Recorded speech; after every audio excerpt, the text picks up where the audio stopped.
Hello student, स्वागत है एक बार फिर से आप सभी का आपके अपने YouTube channel English and mathematics classes में। आज की इस वीडियो में मैं लेकर आया हूँ जवाहर नवोदय विद्यालय में पूछे गए मैथमेटिक्स के सवाल। उसमें पुस्तिका कोड एम सेट एम के जो क्वेश्चंस हैं मैथ के वो मैं आपको बताऊँगा। तो इस एम से मतलब ये नहीं कि सिर्फ चूँकि आपके जो क्वेश्चंस पूछे जाते हैं वो सभी क्वेश्चन सेम ही रहते हैं।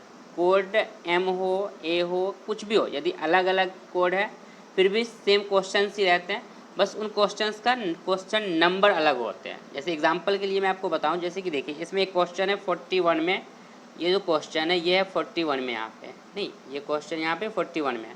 तो हो सकता है कि ये क्वेश्चन आप में दूसरे सेट में ये अलग नंबर पे होंगे, ठीक है, लेकिन क्वेश्चन सेम ही रहते हैं, ठीक है। तो ये सभी लोग इसे आप अच्छे से देख सकते हैं और अच्छे से आप अपने क्वेश्चंस जो बनाए हैं आप उसे चेक कर सकते हैं और इसे मिला सकते हैं कि आपने जो बनाया वो सही है या गलत है। तो चलिए शुरू करते हैं और पढ़ते हैं क्वेश्चंस।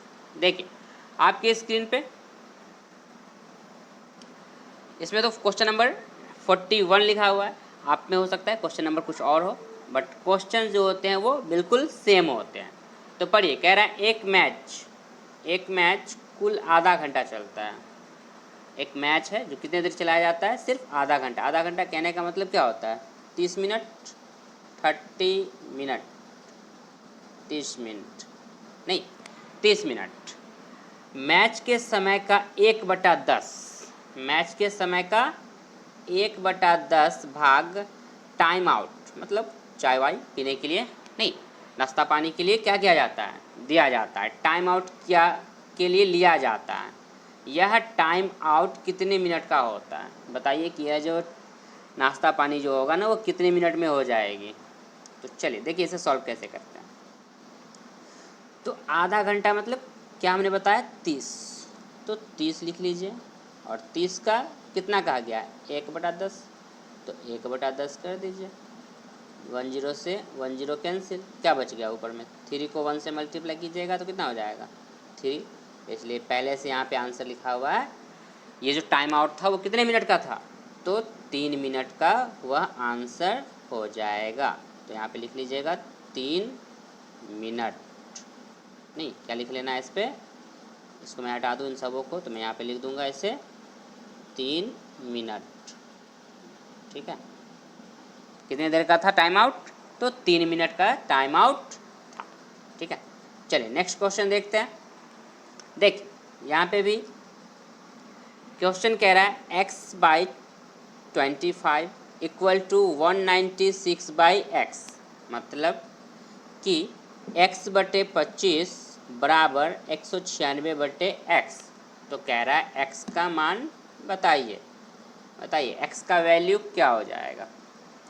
आपके स्क्रीन पे दिख रहा होगा लिखा हुआ x equal to 5 × 14 equal to 70। कैसे ये, तो देखिए मेरे प्यारे विद्यार्थियों कैसे आप इसे सॉल्व करेंगे। तो देखिए इसे लिखते हैं इस तरीके से, लिखेंगे x/25 बराबर 196/x। अब ऐसे क्या होता है, इसमें क्रॉस मल्टीपल हो जाता है, डैट मीन्स इसको इसके साथ मल्टीप्लाई, इसको इसके साथ। तो x को x के साथ गुना कीजिएगा तो क्या हो जाएगा x² और बराबर हो जाएगा ये 196 × 25। नहीं, अब चूँकि क्या होगा जब ये x² है तो इसको जब हटाएंगे x² को तो यहाँ पे लिखेंगे x, तो बराबर इधर क्या हो जाएगा, चढ़ जाएगा रूट। अब रूट अंडर क्या हो जाएगा 196 196 × 25। अब 196 × 25 को क्या करना है आपको ना, इसको मल्टीप्लाई अंदर में मत कीजिएगा, कभी भी भूल से भी मत कीजिएगा, क्योंकि आपको पता होना चाहिए कि ये जो 196 है ना, इसका स्क्वायर रूट क्या होता है, इसका जो वर्गमूल होता है वो होता है 14, तो हमने यहाँ लिख दिया 14। और 25 का वर्गमूल होता है 5, तो हमने लिख दिया 5। अब दोनों को गुना कर दीजिए तो 14×5 = 70, 14×5 = 70। तो x का वैल्यू जो आ गया वो कितना आ गया 70, आपका आंसर हो जाएगा, ठीक है। चलिए तो ये रहा आपका 42 का आंसर। चलिए नेक्स्ट देखते हैं। देखिए क्वेश्चन नंबर 43, चलिए इसे मैं हटा दूँ, दिक्कत हो रही। पढ़िए, कह रहा है एक वस्तु 7,500 में खरीदी जाती है और 8,400 में बेची जाती है, लाभ प्रतिशत बताइए। आई होप कि आपने क्वेश्चन पढ़ लिया होगा और आप एग्ज़ाम दे के आए तो ऑलरेडी आप क्वेश्चन पढ़ चुके ही है। तो चलिए इसका सॉल्यूशन देखते हैं। देखिए आपके स्क्रीन पे हमने लिखा CP बराबर, CP मतलब कॉस्ट प्राइस कितना है 7500, और SP सेलिंग प्राइस कितना है 8400। तो आपने खरीदा 7500 में, देखिएगा यहाँ पे आपने खरीदा कितने में 7500 में और बेचा आपने 8400 में। तो कम में खरीदा और ज़्यादा में बेचा तो प्रॉफिट होगा ही, और प्रॉफिट पूछा भी जा रहा है तो यहाँ पे ज़्यादा सोचने की बात नहीं है। तो डायरेक्टली क्या कर लेंगे, निकाल लेंगे प्रॉफिट कैसे निकालते हैं, तो विक्रय मूल्य में से क्रय मूल्य को घटा देते हैं। मतलब जो आपका जितना में बेचते हैं ना, उसमें से जो आप जितना में खरीदे थे उसको घटा लीजिए, घटाइएगा तो आंसर कितना आ जाएगा 900 आपका क्या हो गया प्रॉफिट आ गया।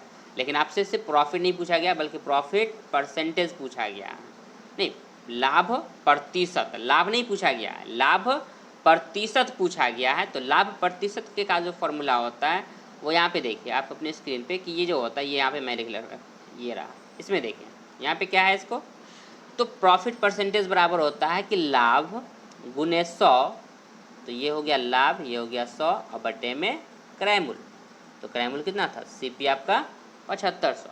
अब इसे जब आप सॉल्व करेंगे तो कितना आ जाएगा 12% आपका आंसर निकल के आ जाएगा। तो 43 का जो सही आंसर होगा वो क्या हो जाएगा 12% आपका आंसर हो जाएगा। चलिए आगे बढ़ते देखते हैं नेक्स्ट क्वेश्चन। चलिए क्वेश्चन नंबर 44 आपके स्क्रीन पे पढ़िए, कह रहा है ए, कोई व्यक्ति कह रहा है ए एक रेडियो को उसके अंकित मूल्य के 3/4 में खरीदता है। नहीं, ए एक यहाँ पे एक पर्सन मान लीजिए क्या करता है, वो एक रेडियो खरीदता है, अंकित मूल्य के 3/4 में खरीदता है तथा इसे अंकित मूल्य से 20% अधिक पर बेच देता है। तो कह रहा है ए का प्रतिशत लाभ क्या होगा, मतलब ये पूरे कैलकुलेशन में क्या हुआ, ए जो है उसे क्या हो गया प्रॉफिट हो रखा है, लाभ हो रखा है। तो बताइए कि उसका जो लाभ प्रतिशत होगा वो क्या होगा। चलिए मैं इस लाइन को हटा दूँ। तो देखिए इसको बनाएंगे कैसे, तो ये रहा आपकी स्क्रीन पे, देखिए यहाँ पे मैं इसे अच्छा से सॉल्व करके रखा हूँ, आप इसे देखिए। ऊपर में सबसे पहले ऊपर में लिखा हुआ है CP, चूँकि ये मैं जब इसे लाता हूँ तो ये कवर हो जा रहा है, ढक जा रहा है, तो इसलिए मैं इसे हटा देता हूँ। पहले आप पढ़ लीजिए, ऊपर में लिखा हुआ CP बराबर 3x/4। अब मन में आएगा कि सर ये 3x/4 कैसे आ गया, ये 3x/4 आपने कैसे लिख दिया। तो मेरे प्यारे विद्यार्थी मैं आपको बताना चाहूँगा कि ये जो x है ना, इसे मैंने माना अंकित मूल्य। क्या मान लिया, अंकित मूल्य। क्योंकि क्वेश्चन में क्या कहा था, देखिए यहाँ पे क्वेश्चन में कहा था कि अंकित मूल्य के 3/4 में खरीदता है।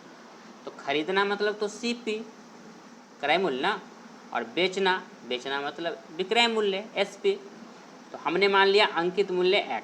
चलिए अब नेक्स्ट पेज चलते हैं और देखते हैं। यहाँ पे देखिए, तो इसलिए हमने यहाँ पे जो क्रय मूल्य था ऊपर में, ये देख सकते हैं ऊपर में जो कवर हो जा रहा है, नहीं तो हमने उसे लिख दिया 3x/4।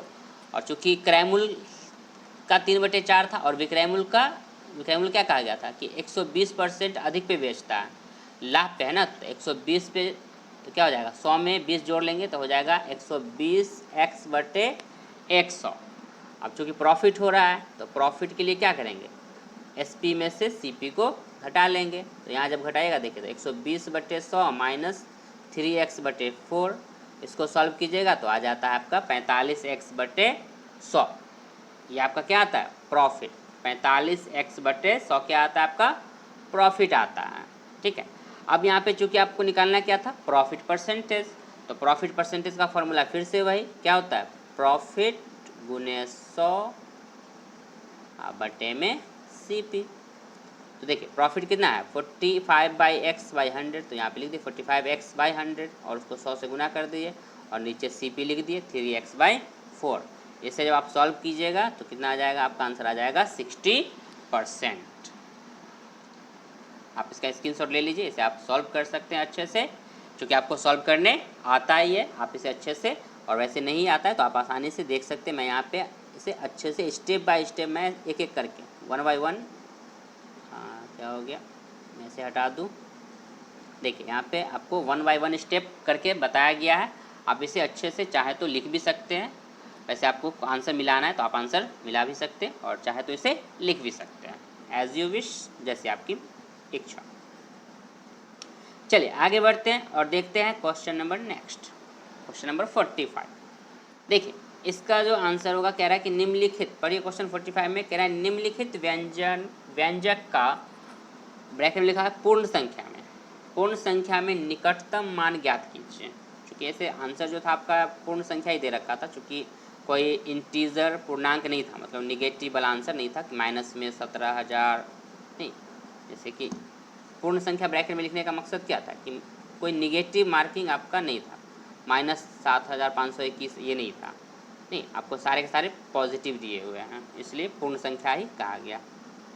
तो इसमें आपका जो आंसर हो जाएगा वो आपका आंसर हो जाएगा डी, 17,521। ठीक है, कितना हो जाएगा, 17,521 आपका आंसर हो जाएगा।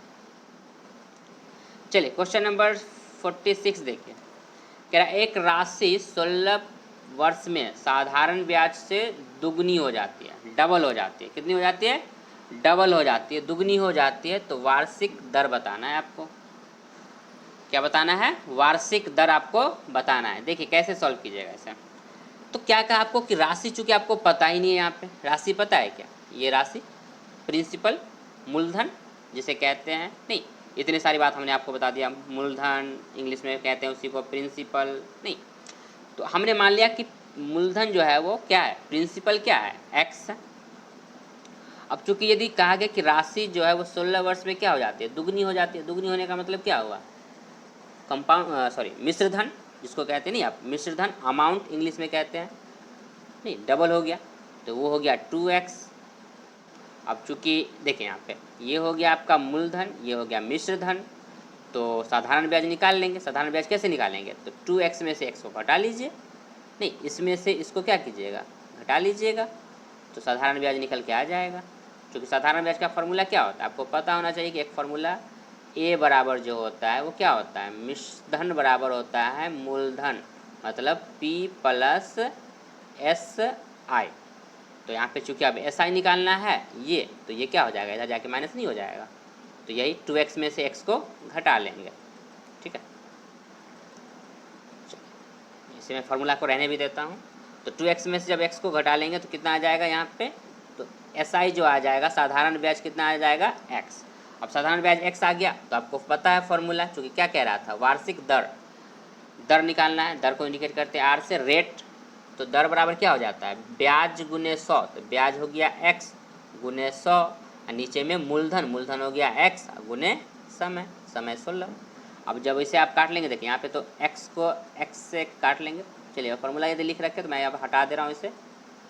देखिए यहाँ पे x से x कट जाएगा, और इसको काटेंगे 16 और 100 को, तो 4 से काट लीजिए, तो ऊपर कट जाएगा 25 और नीचे कट जाएगा 4 बार में, तो कितना आ जाएगा 25/4। यहाँ पे हमने लिख दिया 25/4, और इसे आप जब मिक्स फ्रैक्शन में चेंज कर देंगे तो हो जाएगा 6:1/4, 6.1/4% आपका आंसर आ जाएगा। ठीक है, चलिए नेक्स्ट क्वेश्चन देखते हैं 47। चलिए इसे बनाने से पहले मैं बैक आता हूँ, और अब मैं आपसे कहना चाहूँगा कि यदि आपको ये क्वेश्चन अच्छे लग रहे हैं, आपको समझ में आ रही है बातें, तो मैं कहना चाहूँगा कि वीडियो को लाइक कर दे, साथ ही साथ मेरे चैनल को सब्सक्राइब कर ले, ताकि इसी तरीके के मैं और भी क्वेश्चंस आपके लिए जवाहर नवोदय विद्यालय के जो क्वेश्चन हो सकते हैं वो मैं आपके लिए लेकर आता रहूँगा, ताकि यदि आप ने आगे से जुड़े हुए जितने भी क्वेश्चन हैं वो आप पढ़ सकें। ठीक है, चलिए आगे बढ़ते हैं। देखिए क्वेश्चन नंबर 47 आपके स्क्रीन पे।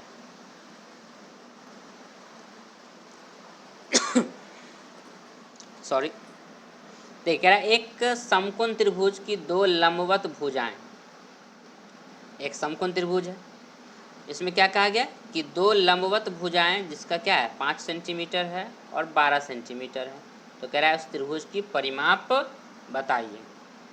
देखिए समकोण त्रिभुज, ये क्या है, एक समकोण त्रिभुज है, ऐसा ना समझ लेगा कि सिंपल त्रिभुज है, ये एक समकोण त्रिभुज है, ऐसा समकोण त्रिभुज। तो समकोण त्रिभुज में आपको 2 भुजाएं दे रखी है, एक है 5 सेंटीमीटर, एक है 12 सेंटीमीटर, और लंबवत वाली है। तो आपको यहाँ क्या करना है, इस कर्ण को निकाल लेना है AC को।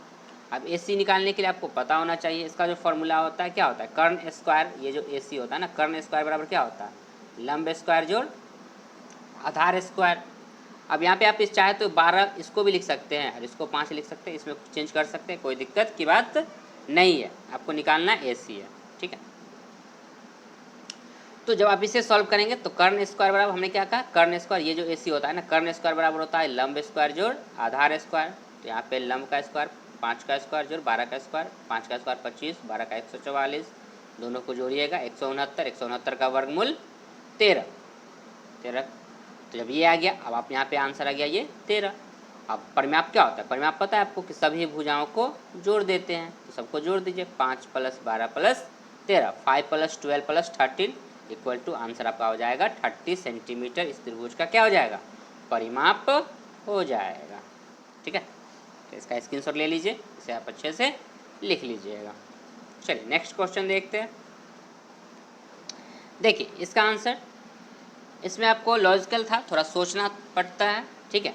आप इसमें जितना कैलकुलेशन, आप इन सब क्वेश्चंस के लिए मैं आपको कहूँगा कि आप इसके लिए प्रैक्टिस, जितना ज़्यादा आप कैलकुलेशंस करना चाहते हैं, आप जब इसे क्वेश्चन आए ना, इसके लिए आपको माइंड सेट करना पड़ता है कि कैसे कर पाएंगे आप, नहीं। क्योंकि देखिए आपको यहाँ पे क्या दिया गया है कि इसे मल्टीप्लाई करके इतना बता दिया गया है, नहीं दिया गया है कि 154 × 18 = 2772 है। तो कहा गया कि 27.72 भागा 1.8 का मान क्या होगा।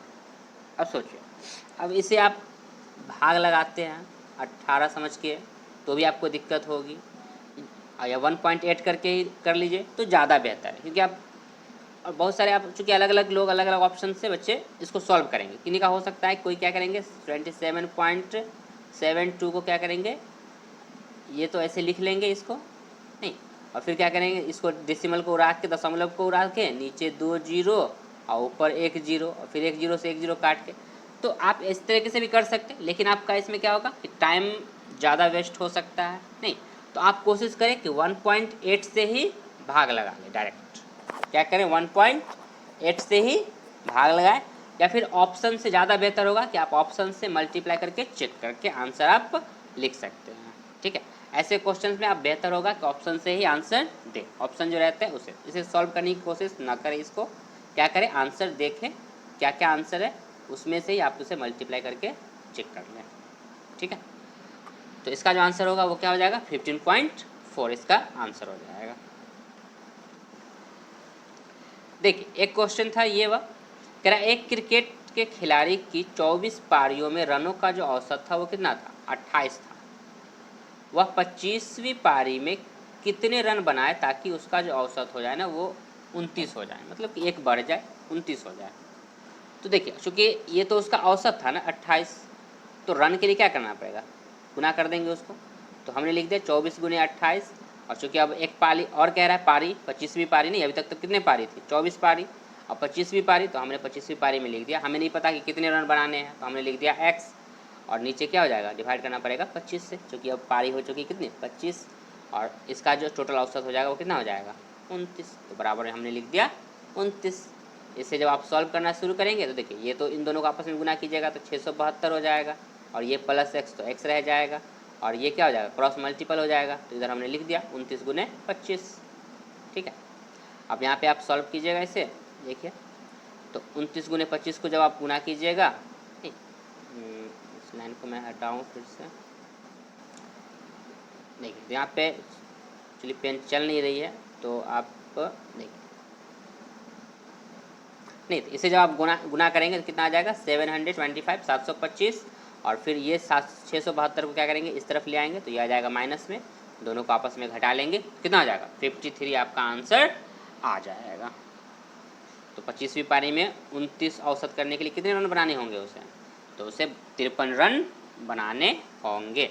जब भी आपको पारी और रन दिए हुए हो, नहीं ये सॉरी रन नहीं औसत दिए हुए हो, तो रन के लिए क्या करते हैं दोनों को आपस में गुना कर लेते हैं।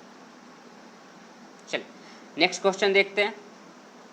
देखिए आपके स्क्रीन पे क्वेश्चन नंबर 50, ये हो सकते हैं अलग अलग बच्चे अलग अलग तरीके से किए होंगे, लेकिन मैं आपको यहाँ पे बता रहा हूँ। देखिए अब ये एक बेसिक टाइप का है, अच्छे से फुल इसे देखिए क्या कह रहा है कि एक विद्यालय में 3/5 बच्चे लड़के, 3/5 ना क्या है, लड़के हैं, तथा लड़कियों की जो संख्या है ना वो 800 है। लड़कियों की संख्या दे दी गई है और लड़के के लिए क्या बताया गया, 3/5 कह दिया गया है। तो पूछ रहा है कि बताइए कि लड़कों की संख्या क्या होगी, लड़कों की संख्या कितनी होगी। तो देखिए हमने यहाँ पे क्या किया, हमने माना टोटल स्टूडेंट्स, चूँकि देखिए बच्चे क्या क्या है, लड़के और लड़कियाँ ही तो है ना स्कूल में। अब विद्यालय है तो विद्यालय में कौन होते हैं, विद्यार्थी होते हैं।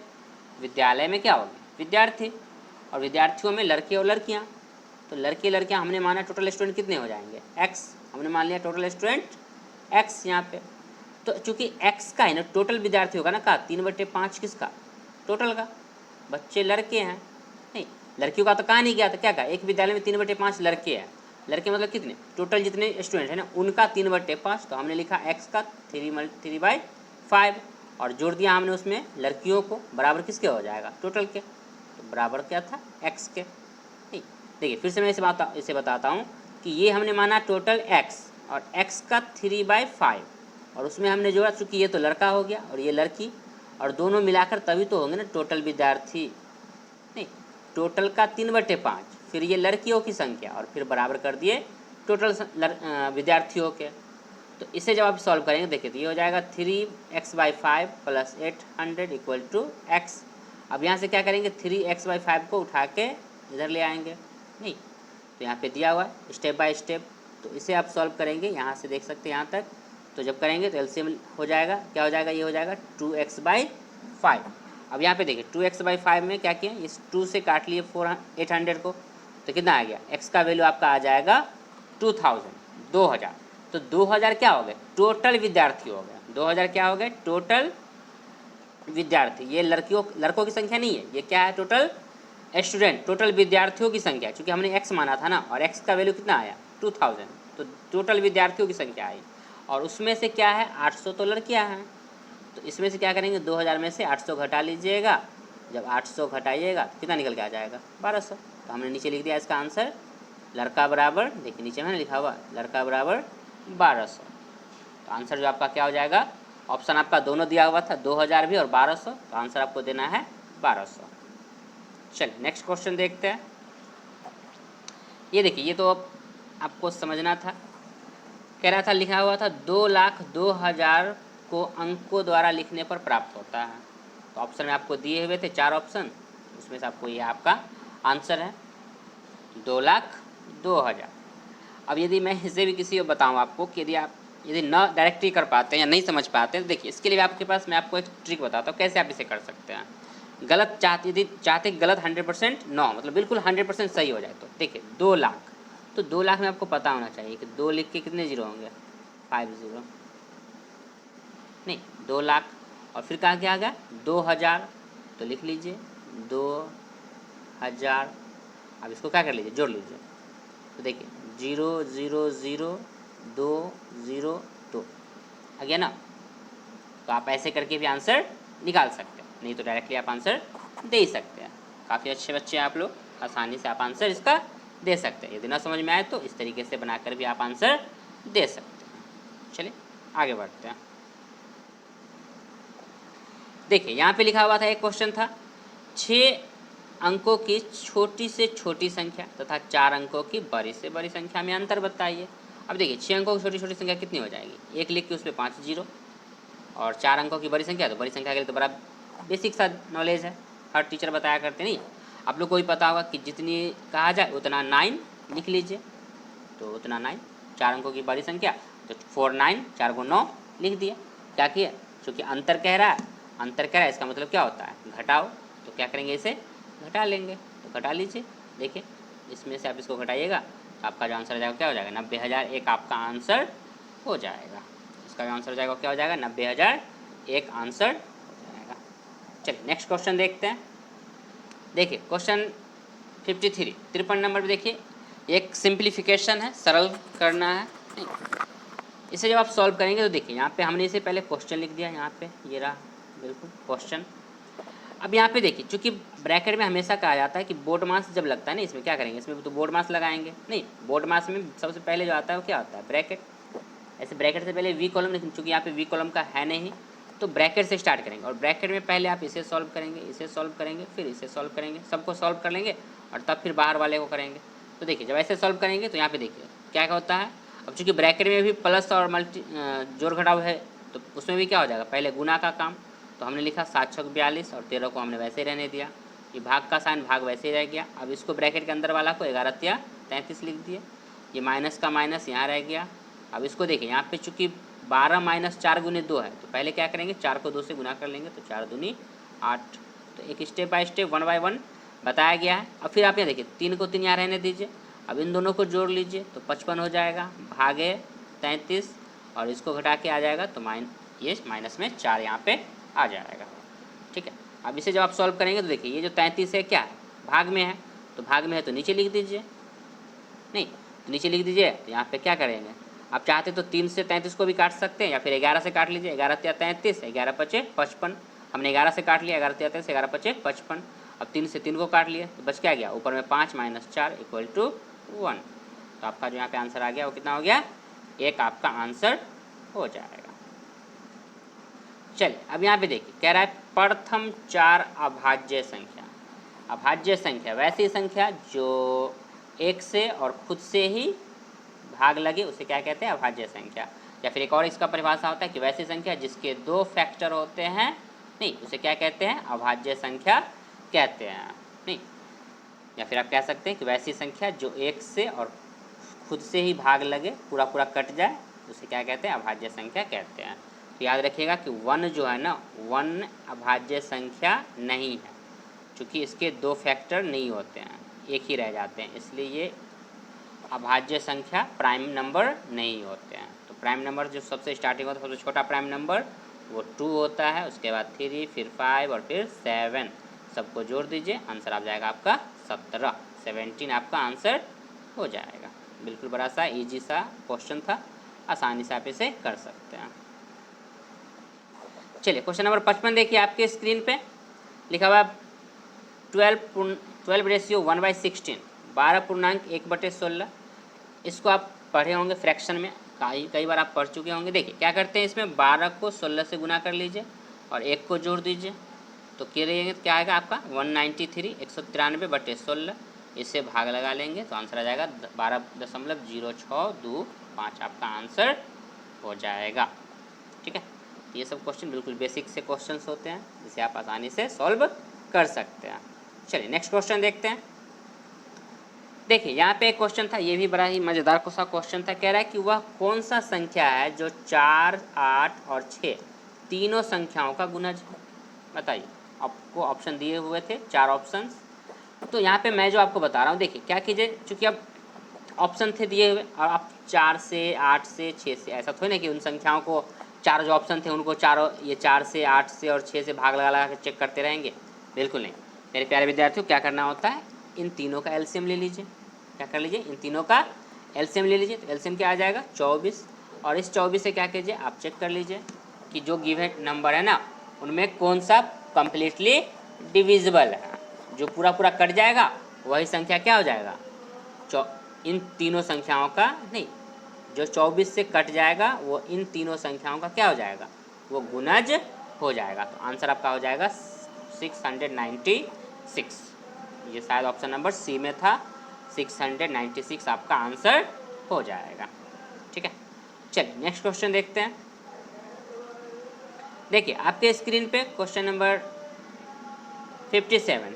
ये भी एक बड़ा ही मज़ेदार सा क्वेश्चन है, बड़ा अच्छा सा क्वेश्चन होता है, काफ़ी बार पूछे जाते हैं एग्ज़ाम में, बड़े बड़े एग्जाम में भी, कंपटीशन एग्जाम में भी, कॉम्पिटिटिव एग्जाम जो होते नहीं, ये तो आपका मान लीजिए क्लास 6 का एग्ज़ाम था, लेकिन कभी कभी आप जो जॉब वाले होते हैं ना उनमें भी ये क्वेश्चन पूछे जाते हैं। देखिए ये कह रहा है कि वह बड़ी से बड़ी संख्या जो 270 तथा 426 को भाग करने पर प्रत्येक अवस्था में 6 शेषफल देती है।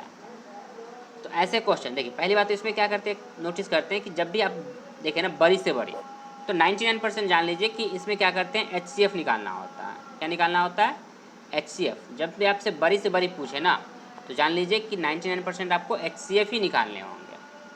ठीक है, तो अब देखिए चूँकि यहाँ पे क्या कहा, प्रत्येक अवस्था में 6 शेषफल बच जाते हैं, तो क्या करेंगे, इसमें और इसमें, इन दोनों में से क्या करेंगे, इस 6 को घटा लेंगे। तो हमने यहाँ पे घटा दिया इन दोनों को घटाने के बाद क्या आया आपका 264 और 420। अब इन दोनों का आप क्या करें, HCF निकाल लें। अब जब इसका HCF निकालेंगे तो आंसर आपका आ जाएगा 12।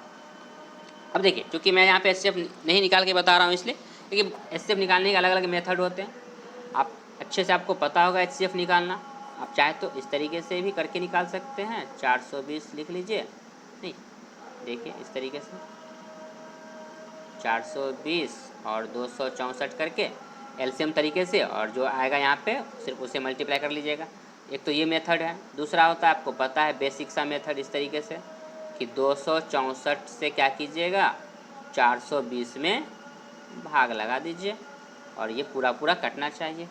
ठीक है, HCF आपको पता है कैसे निकालते हैं, इस तरीके से आप इसे सॉल्व कर सकते हैं। मैं दोनों मेथड बता दिया हूँ। इसके अलावा और भी होते हैं प्राइम फैक्टराइजेशन मेथड से भी, तो आप उस मेथड से जाने की ज़रूरत नहीं है। आप सिंपल सा बेसिक मेथड जो होते हैं ये वाले, इससे आप करके HCF निकाल लीजिए। इसका आंसर आ जाएगा 12।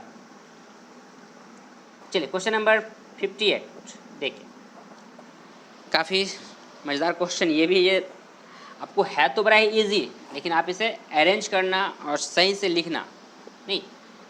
आंसर आपको चूँकि बिल्कुल नज़दीक इसमें दिए गए थे, तो इसमें भी आपको अच्छे से इसको अरेंज करना होगा। तो देखिए, सबसे फर्स्ट लिखा हुआ था 7.7, तो हमने लिखा 7.7 और ये 3 जीरो कहाँ से। तो मेरे प्यारे विद्यार्थियों याद रखिए, दशमलव के बाद आप कितनी भी जीरो लिख ले उससे कोई फ़र्क नहीं पड़ता। और ये मैं बताऊँगा कि ये 3 जीरो क्यों आया है।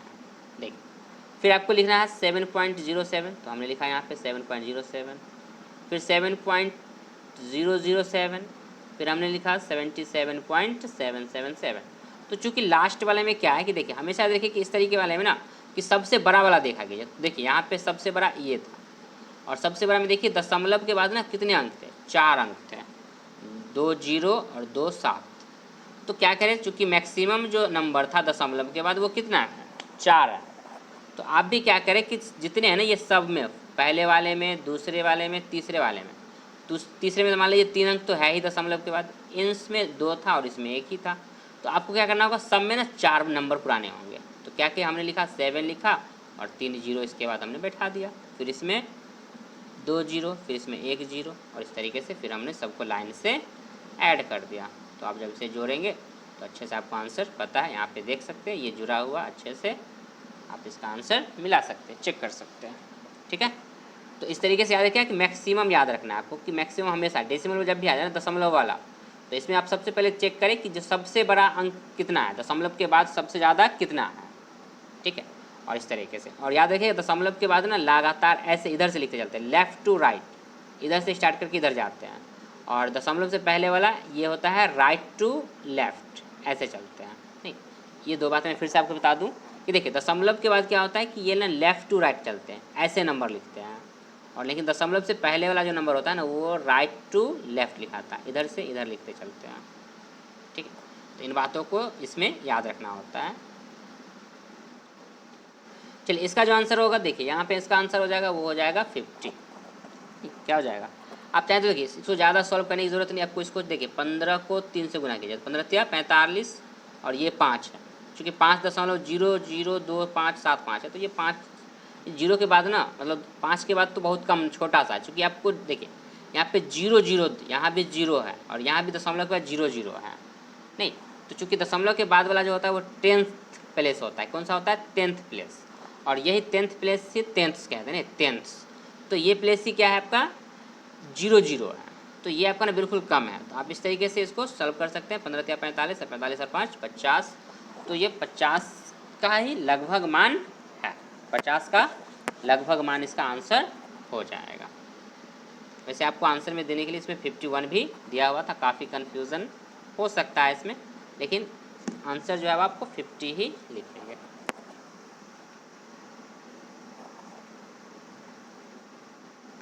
देखिए क्वेश्चन नंबर 60 आपके स्क्रीन पे लास्ट क्वेश्चन है। देखिए कह रहा है एक रेलगाड़ी दिल्ली से 8:15 AM लिखा हुआ। आपको पता होना चाहिए कि AM जो इंडिकेट करता है वो मॉर्निंग, सुबह को इंडिकेट करता है।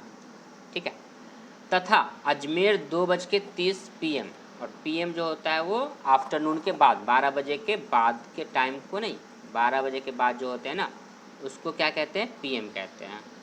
तो इतने बजे अजमेर पहुंच जाती है। तो कह रहा है कि रेलगाड़ी द्वारा दिल्ली से अजमेर पहुंचने में लगा समय क्या होगा।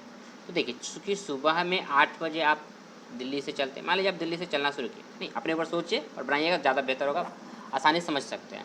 तो आपने 8:15 में दिल्ली से चलना शुरू किया और 8:15 से चलना शुरू किया, तो क्या होगा, 12 तो बजेगी ना, 12 बजेगी नहीं बजेगी, 12 बजेगी। तो 12 बजने में कितना टाइम होगा, तो उसके लिए आपको इसमें से इसमें घटा लेंगे। यहाँ पे देख सकते हैं आपकी स्क्रीन पे, यहाँ पे है ना। तो यहाँ पे आप देखिएगा कि इसमें क्या है कि 12 में से हमने घटा दिया 8:15 को, तो कितना आ गया 3:45, मतलब 3 घंटा 45 मिनट। 3:45 नहीं बल्कि 3 घंटा 45 मिनट, ये टाइम है निकाल रहे हैं। अब 3 घंटा 45 मिनट तो हुआ 12 बजे तक का, और फिर ये 2 घंटा 30 मिनट तो ये है। तो क्या करेंगे, इन दोनों को जोड़ लेंगे। तो जोड़ने पे आ जाता है आपका कितना आएगा, जोड़ेगा देखो, तो 45 और 30 जोड़ने पे आपका कितना आता है, 75 आता है। तो मेरे प्यारे विद्यार्थी, आप लोग को पता होगा, क्योंकि घड़ी में कभी भी 75 मिनट नहीं होते हैं। तो इसमें से क्या करते हैं, 75 में से ना 60 को माइनस कर लेते हैं, तो आ जाता है 15। तो 15 मिनट हो जाएगा, और ये इसमें से जो 1 बच गया वो 1 आवर कन्वर्ट हो जाता है, और इसको आगे बढ़ा देंगे। तो इसको जब जोड़िएगा 3 और 2 तो 5 होते हैं, और 5 में एक ये वाला बढ़ जाएगा, तो हो जाएगा 6। तो इसको आप सॉल्व कर लेंगे, तो ये हो जाएगा 6 घंटे 15 मिनट, आपका आंसर हो जाएगा। इसको और इसको जोड़िएगा, 45 को और 30 को, तो कितना होता है 75। और 75 मिनट होते नहीं मेरे प्यारे विद्यार्थी, 75 मिनट में क्या कह सकते हैं, 1 घंटा और 15 मिनट। तो 15 मिनट को रहने दीजिए, और घंटा एक जो आया 1 घंटा, ये क्या कीजिए, घंटे वाले को आगे बढ़ा दीजिए। तो इसको अब जिसको जोड़ेगा 2 और 3 को, तो 5 होता है, और 5 में एक और जोड़ लेंगे तो 6। इसलिए ये इस तरीके से सॉल्व किया गया है, 6 घंटा 15 मिनट। तो आई होप कि आपको ये सब क्वेश्चन समझ में आ गई होंगी। आपने अपने क्वेश्चन जो एग्ज़ाम देकर आए आपने मिला भी लिया होगा कि आप कितने क्वेश्चंस सही हुए। यदि अच्छा लगा हो तो वीडियो को लाइक कर दे, चैनल को सब्सक्राइब कर ले, साथ ही साथ अपने दोस्तों में, अपने रिश्तेदारों में ज़्यादा से ज़्यादा लोगों तक इसे शेयर कर दें। Thank you.